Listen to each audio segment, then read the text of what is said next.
Hello friends and made student, instrumental method of analysis BP 701T के unit first में fluorescence and फास्फोरेंस में इस video में हम लोग excited state process in molecules के बारे में बात करेंगे। इसमें हम लोग इसके इंट्रोडक्शन के बारे में बात करेंगे और जो हमारा होता है जबलॉन्स्की डायग्राम उसके बारे में डिटेल में बात करेंगे। मेरा नाम है डॉक्टर महमताब सिंह। तो चलिए स्टार्ट करते हैं। तो अगर हम इसके एक तरह से बारे में बात करते हैं तो जो हमारा होता है excited state process in the जो हमारा मॉलिक्यूल्स होता है, अगर हम आपके सिलेबस के बारे में बात करते हैं तो वो हमारा इंटरनल एंड एक्सटर्नल कन्वर्जन के रूप में आपके सिलेबस में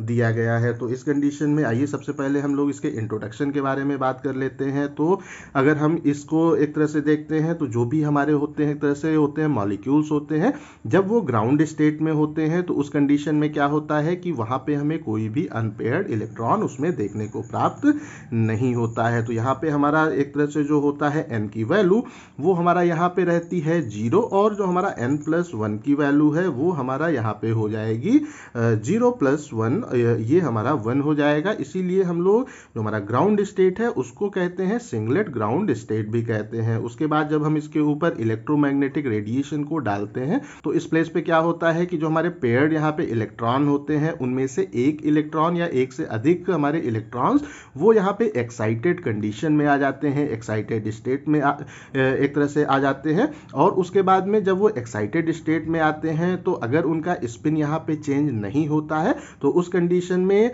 भी यहाँ पे हमें कोई भी अनपेयर्ड इलेक्ट्रॉन देखने को प्राप्त नहीं होता है। तो अगेन जो हमारी स्टेट होती है that is called the singlet state. और ये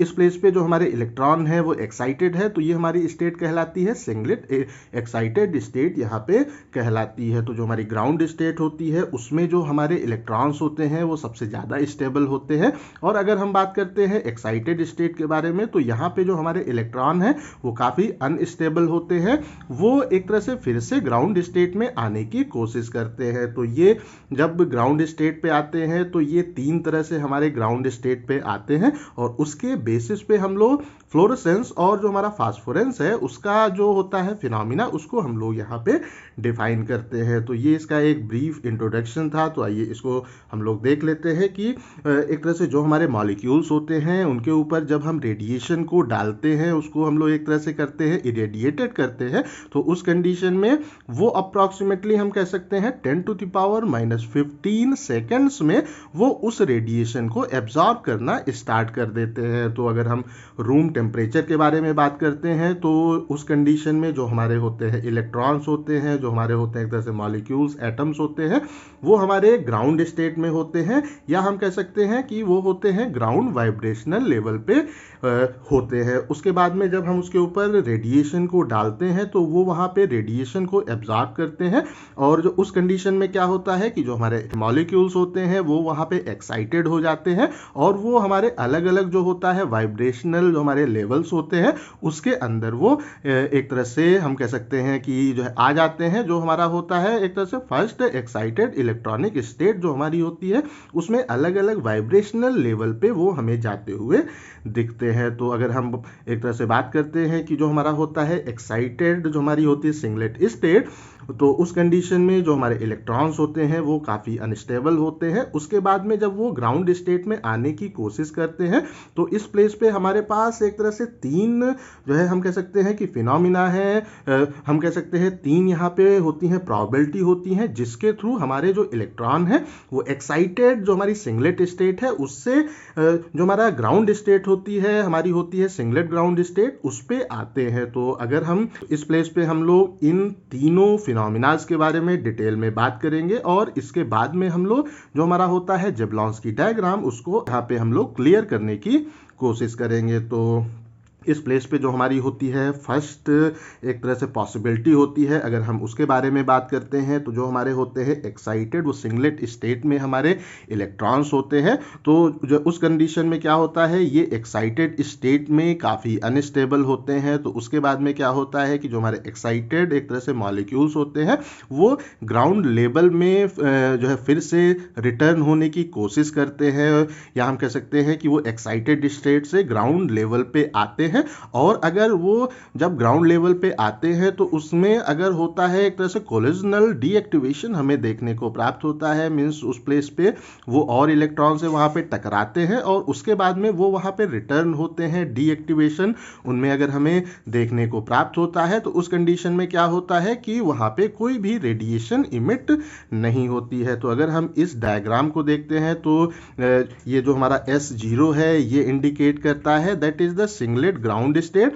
और ये हमारा होता है, हम कह सकते हैं कि ये हमारा होता है सिंगलेट एक्साइटेड स्टेट का हमारा फर्स्ट लेवल है। तो इस कंडीशन में जो हमारे होते हैं इलेक्ट्रॉन, जब हम उनके ऊपर इलेक्ट्रोमैग्नेटिक रेडिएशन को डालते हैं तो वो उस रेडिएशन को एब्जॉर्ब करते हैं और हमारे जो हम कह सकते हैं एक्साइटेड स्टेट में वो वहाँ पे आ जाते हैं। तो जब वो एक्साइटेड स्टेट में आते हैं और उनके अंदर होता है एक तरह से कोलिजनल डीएक्टिवेशन होता है, वो और इलेक्ट्रॉन्स वो टकराते हैं और फिर वो नीचे की ओर रिटर्न होते हैं। तो उस कंडीशन में एक तरह से क्या होता है कि कोई भी वहाँ पे हमें रेडिएशन इमिट होते हुए नहीं देखने को प्राप्त होती है। तो इस कंडीशन में हम आसान तरीके से एक तरह से कह सकते हैं कि ये हमारी ऐसी पॉसिबिलिटी है जिसमें कि हमें हम कह सकते हैं ना फ्लोरेसेंस देखने को प्राप्त होता है और न ही फास्फोरेंस हमें इसमें देखने को प्राप्त होता है। अब हम लोग इसके जो हमारी दूसरी पॉसिबिलिटी है उसके बारे में एक तरह से बात कर लेते हैं। तो इस कंडीशन में क्या है कि वो जो हमारे एक्साइटेड सिंगलेट स्टेट में हमारे मॉलिक्यूल्स होते हैं, इलेक्ट्रॉन्स होते हैं, वो अगर अपने अंदर से यूवी या जो हमारी होती है विजिबल लाइट के फोटॉन्स को वहाँ पे इमिट करते हैं। जब वो एक्साइटेड स्टेट से ग्राउंड स्टेट में आते हैं तो उस कंडीशन में अगर वो यूवी विजिबल लाइट के फोटॉन्स या रेडिएशन को अगर वो वहाँ से इमिट करते हैं तो उस प्रोसेस को हम लोग फ्लोरोसेंस कहते हैं। और जो है इस कंडीशन में क्या होता है कि जो हमारा स्पेक्ट्रा होता है वो हम कह सकते हैं लॉन्गर वेवलेंथ की ओर वहां पे शिफ्ट हो जाता है। मीन्स हम कह सकते हैं आसान तरीके से कि हमने जिस वेवलेंथ की रेडिएशन अपने मॉलिक्यूल्स के ऊपर डाला उससे ज़्यादा वेवलेंथ की वहाँ पे हमें स्पेक्ट्रा देखने को प्राप्त होता है, उससे ज़्यादा वेवलेंथ की वहाँ पे हमें रेडिएशन उससे इमिट होते हुए देखने को प्राप्त होती है। तो अगर हम इसके बात करते हैं ये किस कारण से होता है, तो इस कंडीशन में क्या होता है, वो time required to execute a vibration is about 10 to the power -30 second. जो हमारी अलग अलग वाइब्रेशनल स्टेट होती हैं उनके एग्जीक्यूशन में जो हमारा टाइम रिक्वायर्ड होता है वो 10 to the power -13 सेकेंड यहाँ पे होता है। वो जिसके कारण कि जो हमारा होता है वेवलेंथ वो वहाँ पे लॉन्गर साइड पे शिफ्ट हो जाता है, या हम कह सकते हैं कि आसान तरीके से कि वो जो भी हमारे होता है वो डिके होता है, जो हमारा होता है मीन लाइफ होता है वो हमारा 10 to the power -9 सेकेंड के आसपास होता है। और जो हमारा होता है एक तरह से एग्जीक्यूशन ऑफ द वाइब्रेशन वो 10 to the power -13 सेकेंड वहाँ पे होता है। तो इस कंडीशन में जो हमारा होता है वेवलेंथ वो हमें लॉन्गर वेवलेंथ की ओर शिफ्ट होते हुए देखने को प्राप्त होता है। तो आइए हम लोग डायग्राम पे आ जाते हैं, इससे आपको थोड़ा और क्लियर होगा। तो अगर हम डायग्राम के बारे में बात करते हैं तो ये अगेन हमारा है सिंगलेट ग्राउंड स्टेट है। जब हम अपने एक तरह से जो इलेक्ट्रोमैग्नेटिक रेडिएशन है उसको अपने सब्सटेंस के ऊपर, अपने मॉलिक्यूल्स के ऊपर जब हम डालते हैं तो क्या होता है कि उसके जो होते हैं इलेक्ट्रॉन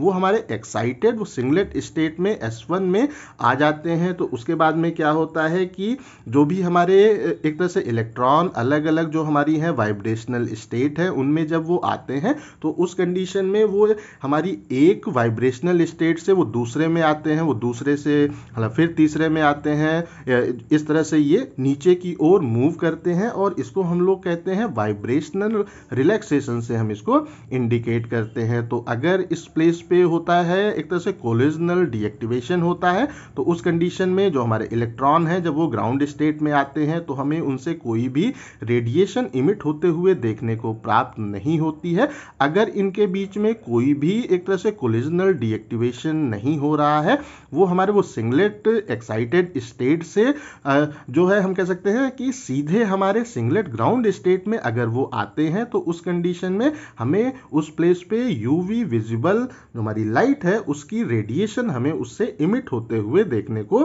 प्राप्त होती है। और इस कंडीशन में क्या होता है कि इस फिनोमिना को या इस रेडिएशन को हम लोग फ्लोरेसेंस यहाँ पे कहते हैं। तो आसान तरीके से अगर हम बात करते हैं कि जो हमारे इलेक्ट्रॉन्स थे, जो हमारे एक तरह से जो हमारा एटम था या हमारे मॉलिक्यूल्स थे, उनके अंदर जो इलेक्ट्रॉन्स थे वो जब ग्राउंड स्टेट में थे तो वो हमारा था वो सिंगलेट ग्राउंड स्टेट था, जिसको हम लोग S0 से इंडिकेट करते हैं। जब हमने उसके ऊपर इलेक्ट्रोमैग्नेटिक रेडिएशन डाला तो उसने उसको वहाँ पे एब्जॉर्ब किया और वो हमारा आ गया सिंगलेट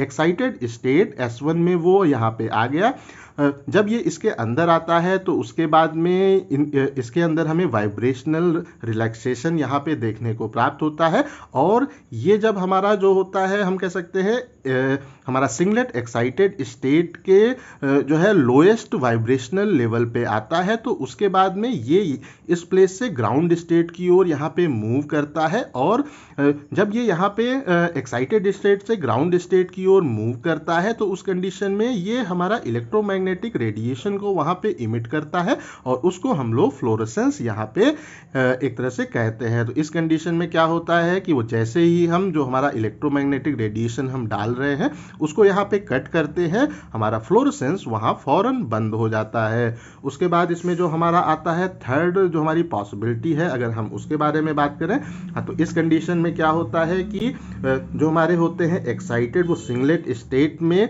जो हमारे होते हैं मॉलिक्यूल्स होते हैं वो वहाँ पे रिलेटिवली जो एक तरह से अनस्टेबल होते हैं। इस प्लेस पे जो स्टेबल हो गया है वो गलती से, तो इस कंडीशन में क्या होता है कि वो एक या इस प्लेस पे वो ट्रांजिशन की कंडीशन में आते हैं और वो हमारे आ जाते हैं, that is called the metastable triplet state में ये यहाँ पे आ जाते हैं। तो जब ये हमारे मेटास्टेबल ट्रिपलेट स्टेट में जब आते हैं वो वहाँ पे थोड़ा सा टाइम लेते हैं ग्राउंड स्टेट में रिटर्न होने के लिए। तो आइए इसको हम लोग जो हमारा डायग्राम है उसके थ्रू इस प्लेस पे देख लेते हैं। तो अगले उस पे आते हैं। तो इस कंडीशन में क्या होता है कि इस प्लेस पे जब वो हमारे मेटास्टेबल ट्रिपलेट स्टेट से ग्राउंड स्टेट में जब वो आते हैं तो उस कंडीशन में वो वहाँ पे यूवी विजिबल लाइट के फोटॉन्स को वहाँ से इमिट करते हैं और इस प्रोसेस में जो हमारे यूवी विजिबल लाइट वहाँ पे प्रोड्यूस होती है उसको हम लोग फास्फोरेंस कहते हैं। और जो एक तरह से सब्सटेंस है जो इनको इमिट करते हैं उसको हम लोग कहते हैं फास्फोरेंट सब्सटेंस वहाँ पे कहते हैं। तो इस कंडीशन में क्या होता है, the process of crossing from a singlet excited state to a triplet state. तो इस कंडीशन में क्या होता है, हमें दो अनपेयर्ड इलेक्ट्रॉन वहाँ पे देखने को प्राप्त होते हैं, वो क्योंकि स्पिन उनका चेंज हो जाता है और वहाँ पे हमें दो अनपेयर्ड इलेक्ट्रॉन देखने को प्राप्त होते हैं और इसको हम लोग कहते हैं इंटर सिस्टम क्रॉसिंग भी हम इसको कहते हैं। तो आसान तरीके से कहें कि जो हमारा था सिंगलेट एक्साइटेड स्टेट था, उससे जब हमारे जो इलेक्ट्रॉन है वो ट्रिपलेट स्टेट में आते हैं जहाँ पे हमें दो अनपेयर्ड इलेक्ट्रॉन वहाँ पे देखने को मिलते हैं, तो उसको हम लोग इंटर सिस्टम क्रॉसिंग यहाँ पे एक तरह से कहते हैं। तो इस कंडीशन में क्या होता है कि जो हमारा होता है फास्फोरेंस, उसका जो लाइफ टाइम होता है वो हमें जो हमारा फ्लोरेसेंस है उससे ज़्यादा देखने को प्राप्त होता है। तो according to the Hund's rule के बारे में अगर हम बात करते हैं तो इसमें क्या होता है कि जो हमारा ट्रिपलेट स्टेट होता है वो हमेशा जो है हमारे सिंगलेट स्टेट के थोड़ा नीचे ही हमें देखने को प्राप्त होता है, या उसकी जो होती है एनर्जी वो हमें जो हमारा सिंगलेट लेवल है उसके थोड़ा नीचे ही देखने को प्राप्त होती है। तो अब हम लोग बात कर लेते हैं अबाउट द जेबलॉन्स्की डायग्राम के बारे में। तो अभी हम लोगों ने इसको हल्का सा पार्ट में देखा, अब हम लोग इसको क्लियरली यहाँ पे देख लेते हैं। तो ये है हमारा जेबलॉन्स्की का डायग्राम। तो इस कंडीशन में क्या है कि जो हमारा पहला स्टेट है वो क्या है, दैट इज कॉल्ड द वो सिंगलेट ग्राउंड स्टेट, इसको हम लोग S0 से इंडिकेट करते हैं। ये हमारा है द वो सिंगलेट एक्साइटेड स्टेट S1 से इंडिकेट करते हैं। और ये है हमारा ट्रिपलेट स्टेट और इसको हम लोग T1 से यहाँ पे इंडिकेट करते हैं। जो हमारा V0, V1, V2, V3, V4 है, ये हमारी अलग अलग वाइब्रेशनल कंडीशन है। तो अगर हम इस प्लेस पे बात करते हैं तो जब हम इसके ऊपर इलेक्ट्रोमैग्नेटिक रेडिएशन को डालते हैं तो वो उसको वहाँ पे एब्जॉर्ब करता है और ये इसको अप्रॉक्सीमेटली 10⁻⁻16 सेकेंड में ही एब्जॉर्प्शन इसमें हमें स्टार्ट होता हुआ दिखता है। तो जब ये इसको एब्जॉर्ब करता है तो ये जो हमारे होते हैं एक तरह से इलेक्ट्रॉन्स होते हैं वो हमारे आते हैं फर्स्ट जो हमारा होता है सिंगलेट एक्साइटेड स्टेट उसके अंदर आते हैं और ये अलग अलग जो हमारे होते हैं वाइब्रेशनल लेवल वहाँ पे ये आ जाते हैं। जब ये वहाँ पे आते हैं तो उस कंडीशन में क्या होता है कि इनके अंदर होता है इंटरनल कन्वर्जन होता है वो जो कि अप्रॉक्सीमेटली 10 टू द पावर -11 से 10 टू द पावर -9 सेकेंड में हमें देखने को प्राप्त होता है। तो इस कंडीशन में ये अलग अलग जो हमारे वाइब्रेशनल वो लेवल हैं उसमें यहाँ पे आते हैं और अगर यहाँ पे हमें देखने को प्राप्त होता है वो कोलोजनल डीएक्टिवेशन अगर हमें देखने को प्राप्त होता है तो जो हमारे एक तरह से प्रोसेस है इसमें कोई भी इलेक्ट्रोमैग्नेटिक रेडिएशन यहाँ पे इमिट नहीं होती है। ये हमारी है पहली पॉसिबिलिटी। उसके बाद जो हमारी वो दूसरी है उसमें क्या होता है कि हमारा वो कोलोजनल डीएक्टिवेशन वहाँ पे हमें नहीं देखने को प्राप्त होता है। तो अगर हम ये बात करते हैं कि जो हमारे अलग अलग वाइब्रेशनल लेवल्स होते हैं उससे हाइयर से लोअर में एक तरह से आने की जो प्रोसेस है उसको हम लोग कहते हैं वाइब्रेशनल रिलैक्सेशन से इंडिकेट करते हैं और ये हमारा होता है 10 to the power -12 to 10 to the power -10 second के आसपास हमारा वाइब्रेशनल रिलैक्सेशन का पीरियड होता है। तो इस कंडीशन में जो हमारा होता है सिंगलेट एक्साइटेड स्टेट है उसके लोएस्ट जो एक तरह से वाइब्रेशनल लेवल है उस पे जब हमारे इलेक्ट्रॉन आते हैं तो उस कंडीशन में फिर वो ग्राउंड स्टेट की ओर आना स्टार्ट करते हैं और इस प्लेस पे हमें फ्लोरेसेंस यहाँ पे देखने को प्राप्त होता है और ये approximately 10 to the power -10 to 10 to the power -7 second में हमें देखने को प्राप्त होता है। उसके बाद अगर हम अगले पे आते हैं तो इस कंडीशन में जो हमारी अगली पॉसिबिलिटी है अगर हम उस पे आते हैं तो उसमें क्या होता है कि इस प्लेस पे क्या होता है इंटर सिस्टम क्रॉसिंग हमें देखने को प्राप्त होता है। मीन्स जो हमारा हम कह सकते हैं वो सिंगलेट एक्साइटेड स्टेट में जो हमारे इलेक्ट्रॉन्स होते हैं वो फिर हमारे ट्रिपलेट स्टेट में आते हुए हमको प्राप्त होते हैं और इस कंडीशन में जब वो ट्रिपलेट स्टेट में आते हैं तो एक तरह से फिर से इसमें हमें हम कह सकते हैं कि वहाँ पे हल्का सा रुकते हैं और उसके बाद में जब ये हमारा होता है ट्रिपलेट स्टेट जो है उसके लोएस्ट वाइब्रेशनल लेवल पे आते हैं तो उसके बाद में ये फिर से ग्राउंड स्टेट में जब आते हैं तो उस कंडीशन में जो ये इलेक्ट्रोमैग्नेटिक रेडिएशन यूवी विजिबल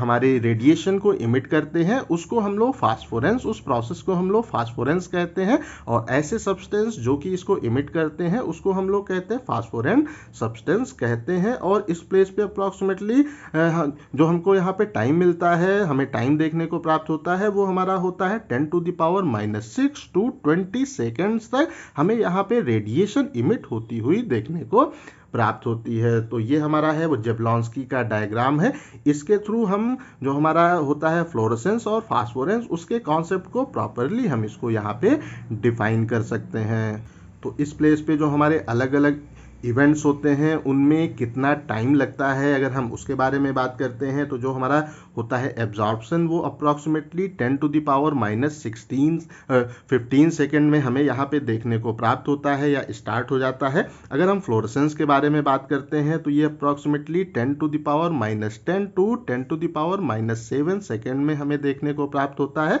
और अगर हम फास्फोरेंस के बारे में बात करते हैं तो ये approximately 10 to the power -6 to जो हमारा 20 सेकेंड है उसमें हमें देखने को प्राप्त होता है। अगर हम बात करते हैं अबाउट द इंटरनल कन्वर्जन तो ये हमें 10 to the power -11 to 10 to the power -9 second में देखने को मिलता है। और उसके बाद में अगर हम कहते हैं वाइब्रेशनल जो हमारा रिलैक्सेशन होता है वो approximately 10 to the power -12 to 10 to the power -10 second में हमें होता हुआ दिखता है। और अगर हम बात करते हैं जो हमारा होता है इंटर सिस्टम क्रॉसिंग वो हमें 10 टू द पावर -10 से 10 टू द पावर -8 सेकेंड में यहाँ पे देखने को प्राप्त होता है। तो अगर हम आसान तरीके से एक बार और देख लेते हैं, अगर जो हमारा एक तरह से इलेक्ट्रॉन है जब वो हमारा सिंगलेट ग्राउंड स्टेट से हमारे सिंगलेट एक्साइटेड स्टेट में आता है और उसी प्लेस से वो एक तरह से हमारे ग्राउंड स्टेट में फिर से आता है तो वो जो इलेक्ट्रोमैग्नेटिक रेडिएशन जो हमारा होता है यूवी विजिबल रेडिएशन को इमिट करता है, उस प्रोसेस को हम लोग फ्लोरेसेंस कहते हैं। अगर हम फास्फोरेंस के बारे में बात करते हैं तो इस कंडीशन में क्या होता है कि जो हमारा होता है सिंगलेट ग्राउंड स्टेट में हमारे इलेक्ट्रॉन्स होते हैं या मॉलिक्यूल्स होते हैं, वो एक तरह से जब वो हमारे आते हैं सिंगलेट एक्साइटेड स्टेट में आते हैं तो उसके बाद में वो हमारे ग्राउंड स्टेट में न आकर के सबसे एक तरह से पहले उनके अंदर इंटर सिस्टम क्रॉसिंग हमें देखने को प्राप्त होती है और ये हमारे ट्रिपलेट स्टेट में आते हैं। जब ये ट्रिपलेट स्टेट में आते हैं उसके बाद में ये फिर से ग्राउंड स्टेट में आते हैं। तो इस कंडीशन में इस प्लेस पे वो थोड़ा सा रिलैक्स करते हैं, हम आसान तरीके से इस चीज़ को कह सकते हैं कि इस प्लेस पे आते हैं तो वो फिर से ये यहाँ पे हल्का सा वो रिलैक्स करते हैं, जिसके कारण कि हम इसको फास्फोरेंस कहते हैं। और अगर हम जो हमारी इलेक्ट्रोमैग्नेटिक रेडिएशन है उसको यहाँ पे कट कर देते हैं, उसके बाद भी अगर हमें वहाँ पे यूवी विजिबल रेडिएशन इमिट होते हुए दिखती है तो हमारा जो फिनोमिना है वो हमारा फास्फोरेंस कहलाएगा। और जैसे ही हम इलेक्ट्रोमैग्नेटिक रेडिएशन को यहाँ पे कट करते हैं और हमारा जो होता है यूवी विजिबल रेडिएशन है वो इमिट होना बंद हो जाती हैं, तो उस कंडीशन में जो हमारा फिनोमिना है उसको हम लोग फ्लोरेसेंस यहाँ पे कहते हैं। तो आई होप सो आप लोगों का कॉन्सेप्ट यहाँ पे कुछ क्लियर हो गया होगा। अगर अभी भी कहीं कोई कंफ्यूजन है तो कमेंट करके पूछ सकते हैं। इस टॉपिक का PDF आपको डिस्क्रिप्शन में मिल जाएगा। इस वीडियो को लाइक करें, अपने दोस्तों के साथ शेयर करें और ऐसे ही वीडियोस को देखने के लिए हमारे चैनल को सब्सक्राइब करना बिल्कुल भी ना भूलें। Thank you.